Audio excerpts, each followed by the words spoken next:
رضی اللہ تعالیٰ عنہ تشریف فرمائے، ان کا ایک غلام کھانا پیش کیا، گوشت کا ٹکڑا ان کے سفید لباس کے اوپر گر گیا۔ حضرت حسین نے تادیب یعنی ادب سکھلانے کے لیے لیکن غصے بھرے انداز میں اپنے غلام کو دیکھا، وہ غلام ڈر سے کانپنے لگا۔ کیوں؟ ہو سکتا ہے کہ مالک تماچا بھی رسید کر دے۔ بھائی مالک کے اوپر ان سے یہ غلطی ہو گئی، گوشت کا ٹکڑا گر گیا، سفید لباس خراب ہو گیا۔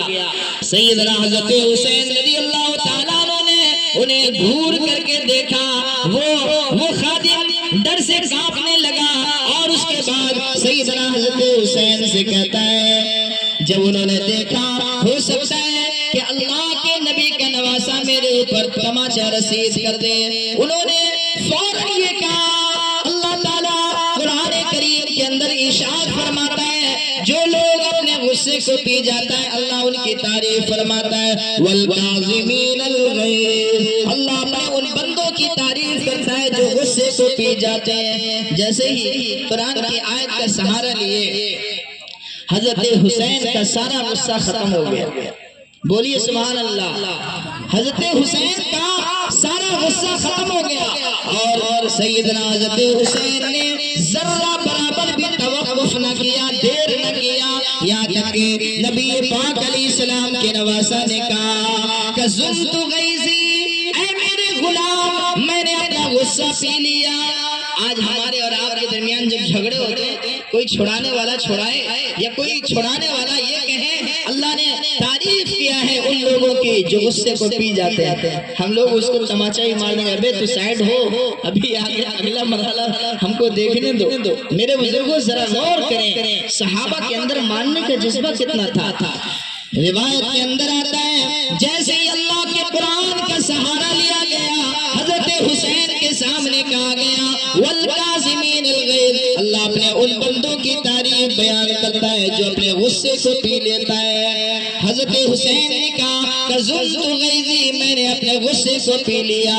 اس کے بعد وہ غلام بڑا چالاک تھا، انہوں نے سمجھ لیا کہ میرا مالک غصہ کو تو پی گئے، پتہ نہیں مجھے معاف بھی کیا یا نہیں۔ حضرت حکیم الامت مولانا اشرف علی تھانوی رحمۃ اللہ علیہ بہت مزہ لے کر کے بیان کرتے ہیں، وہ کہتے ہیں کہ حضرت حسین کے سامنے وہ خادم اگلی آیت یعنی اسی آیت کے اندر اگلا جملہ وہ قرآن کریم کی تلاوت کرتے ہیں، اللہ تعالیٰ اپنے ان بندوں کی تعریف کرتا ہے جو غصے کو پی جاتے ہیں، اور اللہ تعالیٰ اپنے ان بندوں کی تعریف بیان کرتا ہے والعافین عن الناس، جو لوگوں کو معاف فرما دیتے ہیں۔ حضرت حسین رضی اللہ تعالیٰ عنہ کسی اور گھرانے سے نہیں بلکہ خانواد رسالت سے، خاندان نبوت کے چشم و چراغ ہے۔ میرے بزرگوں اگر وہ اللہ کے قرآن پر عمل نہ کرتے تو بتاؤ بھلا کون عمل کرتا؟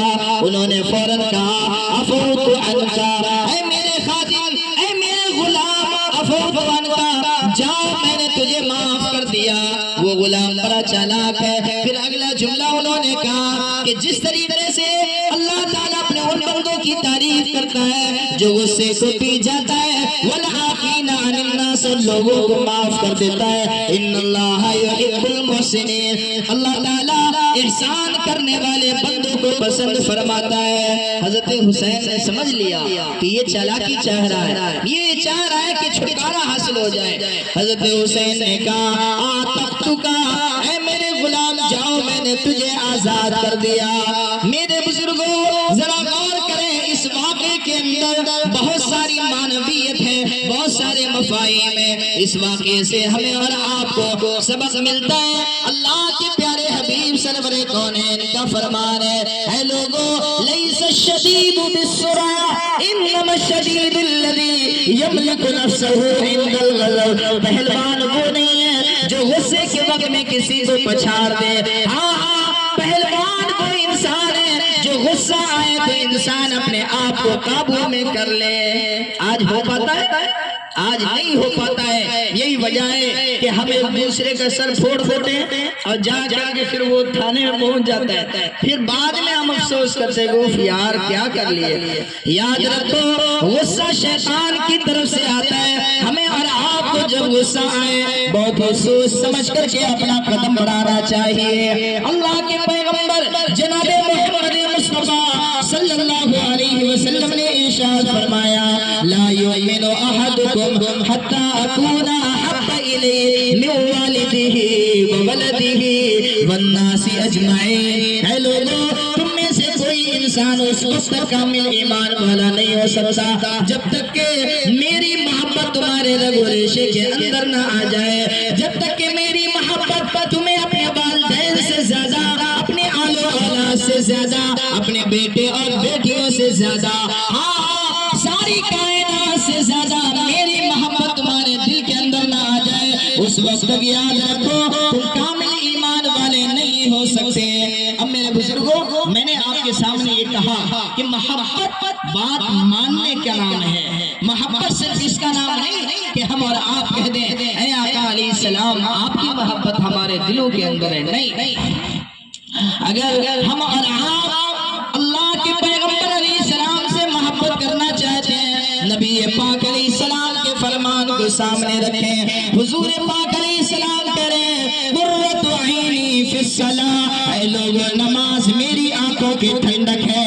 اگر آپ اپنی زندگی کو نور سے منور کرنا چاہتے ہیں، اگر آپ اپنی زندگی کو پاکیزہ بنانا چاہتے ہیں، میرے آقا علیہ السلام فرما رہے ہیں اگر تم مجھے فائدہ پہنچانا چاہتے ہو تو آؤ نماز کی طرف۔ قرۃ عینی فی الصلاۃ، نماز میری آنکھوں کی ٹھنڈک ہے، اگر تم نماز پڑھتے ہو تو میری آنکھوں کو تم ٹھنڈک پہنچا رہے ہو۔ ہاں میری مائیں اور بہنیں بھی بڑی تعداد میں بیٹھی ہے، ماں اور بہنوں کے لیے چاہیے نبی پاک علیہ السلام کی بیویاں جو ہمارے اور آپ کی امہات المومنین ہیں، سارے ایمان والوں کی مائیں ہیں، ان کا کردار کو دیکھیں، ان کا کردار جو ہمیں اور آپ کو پیغام دے، ہم اور آپ اس کے مطابق عمل کرنے والے بن جائیں۔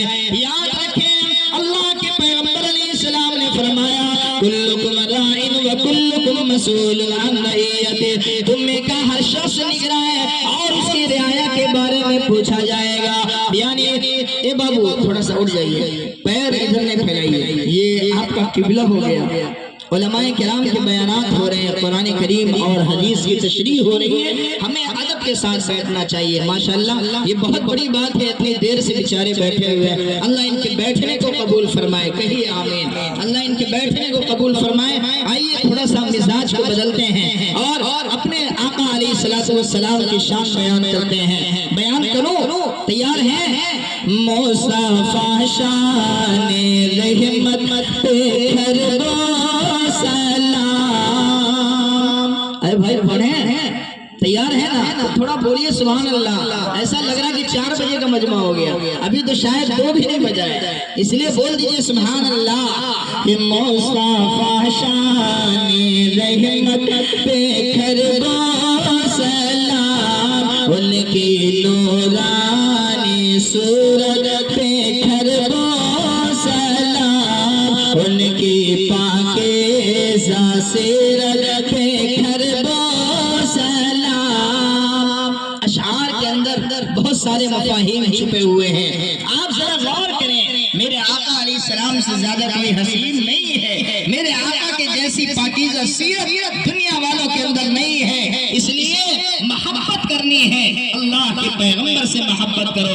اور یہی ہمیں اور آپ کو پیغام دیا جا رہا ہے لا یؤمن احدکم حتی اکون احب الیہ من والدہ وولدہ والناس اجمعین۔ اے لوگوں تم میں سے کوئی کامل ایمان والا اس وقت تک نہیں ہو سکتا یہاں تک کہ میں ان کے ماں باپ سے زیادہ، ان کے والدین سے زیادہ، ان کے گھر والوں سے زیادہ اور ساری کائنات سے زیادہ میں محبوب نہ ہو جاؤں۔ حضرت عمر بیٹھے ہوئے ہیں، حضرت عمر نے کہا یا رسول اللہ آپ مجھے بہت پیارے ہیں، بہت محبوب ہے، لیکن میری جان سے زیادہ نہیں، لیکن میری جان سے زیادہ نہیں۔ میرے آقا نبینا علیہ الصلوۃ والسلام نے فرمایا اے عمر ابھی تیرا ایمان کامل نہیں، یہاں تک کہ میں تیری جان سے بھی زیادہ پسندیدہ نہ ہو جاؤ۔ حضرت عمر نے تھوڑا سا اپنی نظر نیچے کی اور اس کے بعد کہا اے میرے آقا علیہ السلام ساری کائنات سے زیادہ، حتیٰ کہ آپ میری جان سے بھی زیادہ عزیز ہیں. کہیے سبحان اللہ. اللہ تعالیٰ وہی محبت ہمارے اور آپ کے دلوں میں ڈال دے. آج ہم اور آپ ایمان والے ہیں، اسلام میں داخل ہیں، لیکن اسلام میں کتنا ہے ہم اور آپ خود جانتے ہیں. آج ارتداد کی ہوا چلی ہوئی ہے. آج ہمارا معاشرہ تباہی و بربادی کے دہانے کی طرف جا رہا ہے. آج ہمارے بچے اور بچیاں کافر و مرتد ہوتے جا رہے ہیں. کیا یہی اسلام کا تقاضا ہے؟ میرے بزرگوں، جہاں بہت سارے وجوہات ہیں، اس میں ایک بہت بڑی وجہ یہ بھی ہے کہ آج ہمارے اور آپ کی بچیاں دین اسلام کی تعلیم سے بہت دور ہیں. بولیے ہے کہ نہیں؟ آج ہماری بچیاں دین اسلام کی تعلیم سے بہت دور ہیں. قرآن کی تعلیم ان کی زندگی کے اندر نہیں ہے. میرے آقا علیہ السلام کا فرمان ان کی زندگی کے اندر نہیں ہے. انہیں یہ بھی نہیں معلوم کہ اپنے شوہر کا کیا مقام و مرتبہ اور اپنے ماں باپ کا کیا مقام و مرتبہ ہے. لہٰذا وہ جس طریقے سے چاہتی اپنی زندگی گزارتی ہے، تھوڑا سا علم حاصل کرتی ہے، اور اس کے بعد ہم اور آپ غیر مسلموں کے کوچنگ میں بھیجنا شروع کرتے ہیں، ان کے اسکولوں اور کالجوں کے اندر بھیجتے ہیں، تاکہ ہماری بچیاں آگے پڑھ کر کے اونچا مقام حاصل کر لیں. پتہ یہ چلتا ہے کہ ہماری بچیاں پڑھتے پڑھتے وہ مرتد ہو جاتی ہے، اور جس غیر مسلم سے انہوں نے سبق پڑھا ہے اسی کے ساتھ رائے فرار اختیار کر لیتی ہے. میرے بزرگوں، کیا کوئی ماں باپ کا دل اس بات پر مطمئن ہو سکتا ہے کہ میری بچی غیر مسلموں کے ہاتھوں چلی جائے؟ ہاں، کوئی بھی ماں باپ کا دل گوارا نہیں کر سکتا. تو پھر آج ہم اور آپ یہ تہیہ کریں. لڑکوں کے مدرسے بہت سارے ہیں، لڑکی کا مدرسہ یہاں قائم کیا گیا ہے. آج ہم اور آپ یہ تہیہ کریں کہ ہماری بچیاں جو چھوٹی عمر کی ہے، تمام کی تمام بچیوں کو اپنے مدرسوں کی تعلیم دلوائیں گے. یہاں تک کہ جب ہماری بچیاں 12-13 سال اور 15-17 سال کی عمر کو پہنچ جائے گی، اسلام کی مکمل تعلیم وہ حاصل کر لے گی، تاکہ آگے چل کر کے اسلام کی محبت ان کے دلوں میں آ جائے گی، قرآن کی محبت ان کے دلوں کے اندر آ جائے گی. پھر وہ اسلام سے رائے فرار اختیار نہیں کر سکتی. میرے بزرگوں، جس اسلام کو ہم نے اور آپ نے قبول کیا ہے، صحابہ اور صحابیات نے جب اسلام قبول کیا کتنی پریشانیاں انہوں نے جھیلی. سیدنا حضرت بلال رضی اللہ تعالیٰ عنہ کا واقعہ انتہائی معروف و مشہور ہے. جب وہ اسلام قبول کیے، محمد رسول اللہ کا کلمہ پڑھے، محمد رسول اللہ کا کلمہ پڑھنے کے بعد امیہ ابن خلف جو ان کا مالک ہے، امیہ ابن خلف نے انہیں ریتیلی زمین کے اوپر لٹا دیا اور ان کے پشت کے اوپر پتھر رکھ دیا کرتا تھا، گرم پتھر رکھ دیتا اور طرح طرح کی اذیتیں اور تکلیفیں دیا کرتا. حضرت صدیق اکبر کا بھی گزر ہو رہا ہے، پیغمبر اسلام علیہ السلام کا بھی گزر ہو رہا ہے. راستے میں دیکھ رہے بلال رضی اللہ تعالیٰ عنہ اس وقت میں بھی یعنی ساری پریشانیاں جھیل رہے ہیں، لیکن پھر بھی وہ احد احد کہہ رہے ہیں، یعنی میرا رب ایک ہے، میرا رب ایک ہے. اے میرے بزرگوں، ذرا غور کرو، یہ اسلام کی محبت ان کے دلوں کے اندر ہے. صحابیات حضرت سمیہ رضی اللہ تعالیٰ عنہ، حضرت زنیرہ رضی اللہ تعالیٰ عنہ، یہاں تک کہ ان کی آنکھیں ابو جہل نے نکال دی، لیکن انہوں نے کہا جب میں محمد رسول اللہ کے دامن سے وابستہ ہو گئی، پیغمبر اسلام کا کلمہ پڑھ لی، اب میں ادھر سے ادھر نہیں آ سکتی.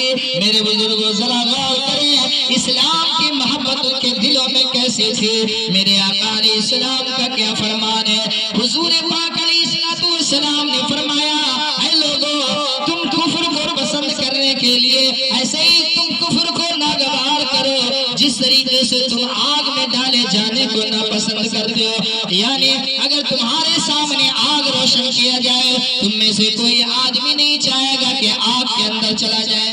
کیا کوئی گوارا کرے گا آگ کے اندر چلا جائے؟ وہ خود جائے یا ان کے بال بچے چلے جائیں، کوئی باپ اس کو برداشت نہیں کر سکتا.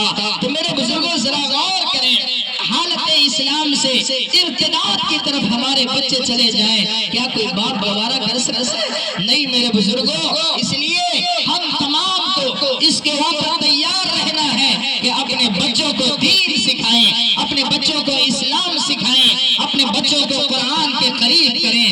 مصطفیٰ شان رحمت پہ کر دو سلام، ان کی نورانی صورت پہ کر دو سلام، ان کی پاکیزہ سیرت پہ کر دو سلام۔ سارے نبیوں کی جن کو امامتی ملی، جن کو معراج میں حق کی قربتی ملی، اور شفاعت کی جن کو اجازت ملی، اور خیر الامم جن کو امتی ملی، اس نبی کی نبوت پہ کر دو سلام۔ مصطفیٰ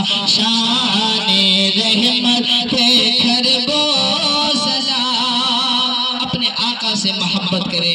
حضور پاک نے جو فرمایا ہم ان کے فرمان سے محبت کریں۔ اللہ کا قرآن کہتا ہے، نبی پاک کا فرمان کہتا ہے، ان اللہ یرفع بہذا الکتاب اقواما ویضع بآخرین۔ اے لوگوں، بلا شبہ اللہ تعالیٰ اس قرآن کریم کے ذریعے بہت سارے لوگوں کو اونچا رتبہ عطا فرماتے ہیں اور بہت سو کے مقام کو گھٹاتے ہیں۔ اس کی وجہ یہ ہے کہ بہت سارے وہ ہیں جو قرآن کو سیکھتے ہیں، قرآن پر عمل کرتے ہیں، اور بہت سارے وہ جو قرآن کریم کو سیکھنے کے بعد چھوڑ دیتے ہیں یا قرآن کی طرف کوئی توجہ نہیں دیتے، قرآن کے احکام پر عمل نہیں کرتے۔ میرے بزرگوں، ہمارا آپ اپنے بچے اور بچیوں کو اللہ کا قرآن سکھانے کے لیے تیار ہو۔ یاد رکھیں، نبی پاک صلی اللہ علیہ وسلم نے ارشاد فرمایا کہ جس شخص کا بچہ اگر اپنے آپ کے گھر سے باہر نکلے گا مکتب جانے کے لیے، اللہ تعالیٰ اپنے فرشتوں کو کہتے ہیں کہ تم اپنے پروں کو ان کے پاؤں کے نیچے بچھا دو۔ کتنا اونچا مقام ہے، کتنا اونچا رتبہ ہے۔ پھر جب ہمارا بچہ اپنے گھر سے نکلتا ہے، حدیث پاک کے اندر آتا ہے، من خرج فی طلب العلم فهو فی سبیل اللہ حتی یرجع، کہ جو انسان اپنے گھر سے نکلتا ہے علم کی طلب میں تو وہ اپنے گھر لوٹنے تک اللہ کے راستے میں رہتا ہے۔ اب بچہ اگر انتقال کر جائے تو یاد رکھو وہ شہادت کی موت ہوتا ہے، وہ شہادت کی موت حاصل کر لیتا ہے۔ اور جب ہمارا بچہ اللہ کے قرآن کو سیکھ لے، چھوٹا سا ادارہ ہے، اس ادارے میں ہماری بچی حافظ قرآن بن جائے، ہمارا لڑکا حافظ قرآن بن جائے، یاد رکھو وہ ماں باپ کے لیے ذریعہ آخرت ہے، ماں باپ کے لیے نجات کا باعث ہے۔ اللہ کے نبی نے فرمایا کہ اس بچے کے حافظ بننے کی وجہ سے من قرأ القرآن وعمل بما فیہ، قرآن کو اپنے سینے کے اندر محفوظ کیا، قرآن پر عمل کیا، البس والدہ تاج یوم القیامہ، اللہ تعالیٰ قیامت کے دن سورج سے بھی زیادہ روشن اور چمکتا ہوا تاج ان کے ماں باپ کے سر پر رکھیں گے۔ جب ماں باپ کے سر کا یہ عالم ہوگا تو اس بچے کا کیا عالم ہوگا جس نے اللہ کے کلام کو اپنے سینے کے اندر رکھا ہے۔ میرے بزرگوں، بڑا اونچا مقام ہے، اس لیے ہم اپنے بچے اور بچیوں کو ضرور اس مدرسے کے اندر داخل کرائیں۔ یہاں دو مدرسے ہیں، دونوں مدرسے ہمارے سر کے تاج ہوں۔ ہم اپنے بچوں کو اس جگہ پر بھیجیں تاکہ ہمارے بچوں کی بنیادی تعلیم مضبوط ہو۔ میرے پاس اتنا وقت نہیں، ناظم صاحب اس جگہ پر آ گئے ہیں، اس کا مطلب ہے کہ میں ختم کروں، ورنہ ایک واقعہ بڑا عجیب و غریب سفر کے درمیان ہوا کہ ایک نوجوان لڑکی علم سے بہت دور، قرآن سے بہت دور، اور ان کا حال یہ ہے کہ جب وہاں پہ کچھ نوجوان غیر مسلم ان کا مذاق اڑا رہے ہیں تو یہ بھی کہہ رہی ہے کہ ہاں اسلام بہت برا دھرم ہے، اسلام بہت برا دھرم ہے۔ یہ نوجوان لڑکے مذاق اڑا رہے ہیں، اس جگہ پر ایک بوڑھے بھی بیٹھے ہوئے ہیں، انہوں نے کہا کسی بھی دھرم کے اوپر انگلی اٹھانے سے پہلے اگر اس دھرم کا کوئی جانکار ہو تو آپ پہلے ان سے رابطہ کریں مولانا سے پہلے پوچھئے میرے بزرگوں میں نے ان سے کہا میری بہن بتاؤ آپ نے قرآن پڑھا ہے کہا نہیں حدیث پڑھا ہے نہیں پیغمبر کا فرمان ان کے سامنے نہیں پھر پتہ چلتا ہے کہ ہمارے اپنے بھی غیر جاتے ہیں اس لیے میرے بزرگوں ہم خود بھی علم حاصل کریں اپنے بچوں کو بھی علم دین سے روشناس کرائیں دعا کیجئے اللہ تعالیٰ سے اللہ تعالیٰ ہم تمام کو سننے سے زیادہ عمل کی توفیق مرحمت فرمائے وآخر دعوانا الحمدللہ رب العالمین. ماشاءاللہ.